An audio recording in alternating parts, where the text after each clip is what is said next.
So what are the different treatment options? That's a major question that people are always asking. How can I replace testosterone? How can I boost testosterone? So the first thing I like to do, especially for my younger guys, is to discuss boosting testosterone. There's a major difference between testosterone replacement and testosterone boosting. Those are the two different kind of broad categories of testosterone improvement. And so let's talk about testosterone boosting first. What I mean by testosterone boosting is that your body's still producing its own testosterone, but you're taking something to stimulate that production. And so the first thing that we use is Clomid, clomiphene. It's the fertility drug for women, and so testosterone is our fertility drug, or fertility hormone, I should say. And so men can take Clomid or clomiphene also, and that boosts our testosterone levels. It is an LH mimetic. It mimics the brain hormone and stimulates the testicles to produce more testosterone, and thus your testosterone levels go up. Because it mimics the FSH-LH, it also stimulates your estrogen production, and so your estrogen levels will rise. And so I almost put all of my guys on clomiphene or Clomid on anastrozole or an estrogen blocker or dim detox or something to help break down the estrogen, because hormones are all about a balance. So if your testosterone's nice and high, but so is your estrogen, then you may not feel that different. So if we can lower that estrogen to the appropriate amount, I'm normally aiming for around 20, and the testosterone between 600 and 800 or higher in some men. Once we have that balance set up, then you should feel the best and start making progress. So anyone using Clomid or clomiphene, it's important to make sure you're checking your estrogen levels and estradiol levels and making sure they're staying in an optimal 20 to 30 range.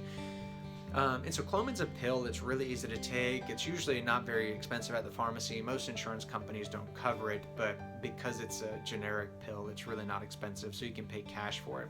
Plus, men have to take a lower dose than women do for fertility, and so usually I'm telling my guys to take half a pill every day. Some people do a pill every other day, and there's different regimens, but that's usually the regimen I do. And then anastrozole, you want to be taking the 1 milligram pills. That's also not covered by insurance, but once again, it's really cheap because it's generic. Plus, you're only taking like 4 pills a month, and so even if it were expensive, it's still not that much per pill. And so anastrozole is half a pill twice a week is where I start, and then as we check levels, then we can change it based on that. Some people like exemestane because it's a permanent estrogen aromatase inhibitor, and we call it a kamikaze or irreversible inhibitor. I've used both. I find it's easier to adjust anastrozole, but I'm fine to work with guys that prefer exemestane for whatever reason. So Clomid's the number one boosting testosterone way. The second option is Hcg injections, and for each person it's different. Someone may respond to Clomid and not respond to Hcg, and vice versa. Some men may respond to Hcg and not to Clomid. It's kind of all about preference for the guy, what they've read and what they think is going to work best, and what levels they get based on the treatment options. So when we use Hcg, that is the pregnancy hormone, and that kind of worries men, like, I don't want to be pregnant. We're not using it for that effect. We're not using it in high enough doses to cause pregnancy-like symptoms like nausea and all that. And so we're using small doses, and it's just enough to stimulate the testicles, just like Hcg stimulates the ovaries during pregnancy to make progesterone. This Hcg stimulates the testicles to make testosterone. Just like the clomiphene or Clomid, Hcg also stimulates the estrogen production. So we'll always want to be on an estrogen blocker like dim detox, anastrozole, exemestane to lower the estrogen levels, because it's all about that balance. So those are the two boosters that I frequently use. There's some things that can boost the release of testosterone that's bound to the binding globulin, so that's neither considered a booster or a replacer. That's just going to take your already total testosterone levels and try to remove some of that testosterone that's bound to that SHBG and try to get it free and available into the bloodstream. And so magnesium glycinate's the one I've had the most success with. So just adding magnesium glycinate, the dose is somewhere between 100 and 150 milligrams twice a day, and that will free up some of the testosterone. I had a great success with a younger guy whose testosterone was 800, but free testosterone was like an elderly man, and we started him on magnesium, and he did really well with it. Didn't have to do any boosters or replacement. Other things like tribulus and ashwagandha, working on the adrenals, cutting back on your sugar, eating more vegetables, all those things can boost the free testosterone. Doing a detox, trying to get rid of some of the toxins that have built up in the body can all improve those levels. The only thing I know of to decrease Hcg levels, other than controlling your diet and reducing sugar, is actually something called stinging nettles. I get like a 60-70% success rate with people using stinging nettles. That basically reduces the SHBGs so that total testosterone that's stuck to it, well, now there's less protein to stick to, and so there's more free testosterone available. The dosage for stinging nettles is 200 milligrams once or twice a day, and then once again checking that SHBG and watching to see if it comes down. A lot of people use Chrysin, and Chrysin has become this popular testosterone booster and stuff, but Chrysin is not well absorbed. I should say it's not absorbed at all.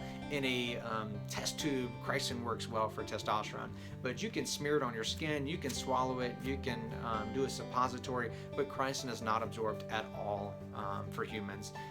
I wouldn't encourage injecting it, although I'm sure that's the only way it would actually work. So I'm not going to say avoid Chrysin, but it's probably not going to do anything, so you probably shouldn't take it. But you can try. If you have a good success, feel free to leave me a comment and prove me wrong. So those are the boosters and the ways to naturally release some of the extra testosterone from the binding globulin. Now I want to talk about testosterone replacement. So what are my testosterone replacement options? There's multiple. The one I like the best is actually called testosterone pellets. And the idea behind testosterone pellets is they are tiny little crystallized pellets. If you've ever seen like chicken feed or anything, they're about the size of that, which is about the size of the metal part of your pen. If you have a ballpoint pen, the metal tubing is actually about the size of the pellet. And we use these pellets and we implant them underneath the skin, and basically that testosterone just slowly releases over time, and so you get the most consistent, steady testosterone levels with the pellets compared with any other therapy. And so if you do the testosterone pellets, we basically place pellets every 4 or 6 months, just depends on your symptoms and how quickly you dissolve pellets. We'll be checking your levels. And so we put the pellets under the skin, and you don't have to do anything else. You're done. You just come in for the pellets, and once they're in, your testosterone level is just nice and steady over the next 4 to 6 months, and you just get to enjoy the benefits. You unfortunately will be a little sore in the area where we place the pellets, but most guys will say it's just like being punched in the hip, and it's really not that painful, especially when you realize that you don't have to take a pill, you don't have to do shots, you're just done for the next 4 or 6 months, and your testosterone levels are nice and steady. That's about the closest we come to mimicking what the testicles do as far as testosterone production. Now, your testosterone is higher in the mornings. That's why men usually wake up with erections. And if you're not waking up with an erection, that can be a sign of low testosterone. So the testicles make the most testosterone in the morning, and then it kind of tapers off throughout the day. Although it's still high all day, the pellets make the most consistent same day, all day dosing. And so it's the closest to natural that we can get. And so the pellets are only done with physicians. It's a procedure. We do it in the office. We make people pretty comfortable. I've never had anyone decide not to do it again because of the pain. And so many guys like it and choose to go forward with it. So if you're curious about pellets, feel free to ask questions, look up online. I've got an article about it on our website.